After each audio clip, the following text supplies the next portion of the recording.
Over the course of its entire lifespan, Fallout 76 has been plagued with various issues, whether it be in-game issues or even just controversies going on in the community. Well, in this video, we're going to be looking at some new information that actually puts in some factual numbers and user accounts behind some of this negative press that Fallout 76 was seeing, how it actually ended up affecting the game, and even today, how it affects a bunch of the community members. But even further, there are several other things I also want to look at in regards to Fallout 76, but I will have timestamps to everything down below if you guys want to skip around or only focus on one story or another. If you guys do enjoy the content, you can leave a like or subscribe, but otherwise, starting things off, recently there were some sales figures published around Fallout 76 from the NPD group. This is a market research firm and actually one of the biggest market research firms in the entire world. They collect data on various things and then from there try and predict trends in consumer behavior and actually help with companies selling products, as well as actually reporting on how certain products did sold, hence what we're looking at today as far as Fallout 76 goes. Well, just a few days ago on Twitter, one of the members of the NPD group actually published some details about 2018 sales reports. This being some of the data as to how certain games sold towards the ending months of 2018, some of the most popular time for video game sales, but even further, just a year in review, how various games performed over the year. The top 20 best-selling games of 2018 were shared, and one entry that is notably missing is Fallout 76. So to be fair, they don't actually have the data for the digital sales of this game, but they of course account for that, and even further, you can see any other entry on this list that has that little star next to it also doesn't have the raw data as far as digital sales go, and even with all those other entries with that star, Fallout 76 still didn't make the cut. This is pretty interesting because if you look at these sales month by month, it actually tells a bit of a story. NPD also reported in November how Fallout 76 was the third highest selling game of November. Certainly not the most aspiring, but definitely a decent start. But if you actually shift over to December, which was also shared in the same group of tweets, you can find Fallout 76 all the way at 20th for best-selling games by number of dollars generated for December, which is a pretty big drop from November. Even further, I feel like where this is most telling, when you actually compare Fallout 76's position by NPD compared to Fallout 4's position on the same list they released back in 2015, Fallout 4 found itself in the number 3 spot for top selling games, while Fallout 76 didn't even make the cut as far as top 20 goes. And based on this data, you really have to imagine that at least to some extent, Bethesda shot themselves in the foot with their structuring of the Fallout 76 beta. If you guys don't remember, basically the beta was the few weeks preceding the actual game's release, and in order to gain access, you just had to pre-order the game. Well, the beta had a lot of issues, and since it led right into the release of the game, there wasn't time to actually fix many of those issues, and even today, 2 months later, many of those issues still do persist. I wouldn't be shocked if a ton of people got into the game through the beta, realized as it approached the end of the beta they were not interested in the full game, and since they could still refund it for free, they went that route. Hence you see the massive drop off in sales comparing November to December. I think all of us were pretty confident Fallout 76 would perform worse than Fallout 4, although I know for me at least, I didn't think it would perform this much worse. It seems like all of the bad press and news around the game at release really did have an effect on its sales. But even further, I feel like it even begs the question, is Bethesda going to introduce new and unique ways to monetize this in 2019? Are investors going to look at the game, look at how many copies it sold versus what they thought it would sell, especially when you compare it to Fallout 4, and start looking into ways to actually get some of that money back? But even beyond that, building off of this negative sentiment and some of the poor decision making from Bethesda, I feel like it's also having an effect on the community. I haven't seen too many other people talking about this, but I feel like with the most recent news of a new PvP mode coming out in March for Fallout 76, it in a way almost acted as a catalyst for community negativity. For a while, Bethesda had been talking about or almost teasing how something big was coming, saying in certain tweets how they were very excited for next week's Inside the Vault article, but even further in previous Inside the Vault articles saying the time between the announcement of DLC and the actual release of it should be fairly short. I think a lot of people are finding the game to get pretty stale now that we have had it for a little over 2 months and are looking for something else to do in it to actually start getting their money's worth through some of these free updates. Well, with the recent announcement that A, we're getting a PvP mode, and B, it's not coming until March, I think it was the tipping point for a lot of people. You can find numerous user posts criticizing Bethesda, saying that they wanted new content and they were expecting it sooner than 4 to 5 months after the release of the game, especially considering the state at which the game released in. And even beyond that, a lot of people are pretty annoyed that the first DLC, or at least the first announced DLC, PvP is going to be a PvP mode. There's a lot of components of Fallout 76 that are in dire need of being fleshed out with new content, and PvP definitely wasn't at the top of a lot of people's lists, which I think is actually pretty understandable. PvP certainly isn't for everyone. It has a certain audience and crowd associated with it, and obviously looking at the Fallout franchise, it's not traditionally that crowd, considering all of the past games were single player. In the past, when you do get outbursts of negativity like this, Bethesda has typically responded in some way. One post that actually got quite a bit of popularity was somebody asking for a roadmap, just a rough idea of what we could expect from this game in 2019 and when around we can expect it. One of the Bethesda community managers actually responded to this in a fairly interesting way. She did say, "We hear you and we're laying out what's coming for Fallout 76 in 2019 roadmap, including new PvE content. But to provide full transparency, our number one priority remains taking care of known issues and new user reports that you have been sharing since launch, and we've delayed locking in the timing for upcoming content while we stabilize and improve the core game." And then towards the end, she also mentions that some of the new content we can expect are vault raids, new quests, new events, new PvP content, and much more. I am hopeful. A lot of that sounds really cool, but a persistent problem with all of Fallout 76's lifespan has been the rate at which some of these updates or patches are getting pushed. As I mentioned before, now we're over 2 months since the game's release, and we still have day one bugs that are present, things that were there since the first day of the beta. Honestly, I could say a lot more on this topic in Bethesda's handling of Fallout 76 and its subsequent content patches or updates, but at the same time I do want to cover other things in this video, and one just kind of lighthearted funny story that has popped up, something that would absolutely be a non-story if it was about another video game, but since it's about Fallout 76 it is a story, and that is Bethesda's, or really more specifically the company that manages Bethesda's merchandise, and that company's decision to sell a Vault 76 premium leather jacket for $276.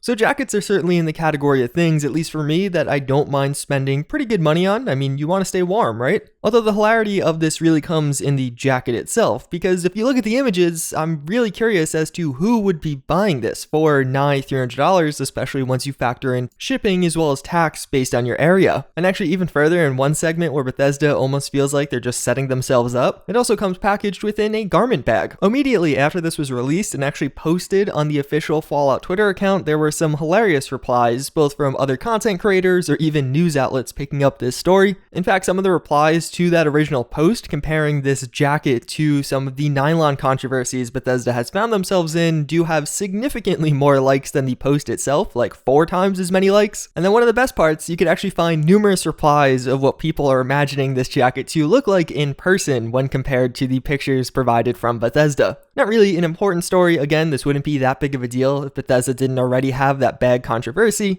And even beyond that, the bag controversy probably wouldn't have been as big of a deal if Fallout 76 wasn't as problemsome on release as it was. Outside of that, a couple of other final things on Fallout 76. An update is planned before the end of January, so seemingly at some point this week. A lot of times after these updates, I actually share with you guys the community patch notes. These tend to show some of the actual numerical changes or even just file changes that occur behind the scenes, and they're really helpful. They'll probably only continue to be helpful as we approach DLC, as giving us a hint as to what the next DLC is. Well, the person that actually constructs these is going to be live streaming himself, putting together the community patch notes following this latest update. So if you guys are interested, he's going to be live streaming on pretty much everything: Twitch, YouTube, and Mixer. I will have links to his channel down below if you guys do want to check it out or subscribe or follow him so you do get alerted, or alternatively just come back to this video and click on one of those links following the actual patch coming out. And even further, as I highlighted, I wouldn't be surprised if, due to some of the backlash we saw against this new up-and-coming PvP mode, if in the latest Inside the Vault article, the one that probably comes out this Thursday, we don't get further details about a future PvE mode that they have touched on but not really explained all that much. And then one final thing, not actually related to Fallout 76, but I wasn't sure of a better video to actually include it in, is the problem with Fallout 4 modding, most specifically on Xbox One, but apparently also on PS4. And that is that mods on Xbox One aren't working. Either people can't install them, they can't download them, they can't activate them. I've heard all kinds of different issues over the past couple of months. This hasn't been getting nearly enough attention, mostly due to the fact that Fallout 76 released over that time period and it's consuming most of Bethesda. And unfortunately, I don't really have a good response or answer like, oh yeah, this is how you fix everything, because it doesn't seem like there is a clear-cut way. I would say one of your best resources is actually going on to the Bethesda.net forums. There's tons of of people also having these issues, posting potential fixes. Apparently one solution could be deleting the reserved space for mods that you can find on your Fallout 4 install on Xbox One, although this could come with some other issues, so I would just read up about it, look at some of these posts that have been made. There's, again, a lot of people with this problem, and it has been persistent over the past month or two. With me mentioning it, hopefully I'm just bringing more awareness to it, or if you're actually affected by it, know that you're not alone, and this is where you could find others that may be able to help you out. That's largely going to wrap it up for this video, but before I end things off completely, I do want to share today's psychology fun fact of the day. Since we're just kicking off the semester, I'm going to repeat one, but I feel like it's particularly relevant right now, especially for college students. Let's say you're taking a really interesting class that you just overall enjoy. One of the best ways to actually retain that information is to space out when you consume it. A really common thing among college students, or really just all students, is cramming. Maybe over 5 to 10 hours just studying everything or reviewing everything all at once. Although cramming can be effective if all you want is a good grade in the class, again, if you're taking a class that you find really interesting and you actually want to retain that knowledge or information, cramming is a really bad way to retain stuff long term. One of the better ways to retain stuff long term is, again, to actually space it out. So let's say you have a textbook you have to read. Rather than just doing it all in one sitting, you should space it out over a couple of days in different sittings. Actually alternate which classes you're studying for, not just one day and then another one the next day. But rather, studies have shown that if you actually do a little bit of each class every single day, you will retain information from all those classes better over the long term. And this is a real thing. There's certain classes where I've actually attempted this, where I was like, this is a cool class. Like, I would want to know this information over the long term. Such as this fun fact in and of itself. I took the class where I learned this information over a year ago, and I still readily remember a lot of the studies associated with it, as well as the content of the fact itself. The major reason being, I didn't cram with this class. While in some other classes I've taken, such as like a geography class, I couldn't tell you anything, even though I spent 4 months in that class, but I crammed the entire way.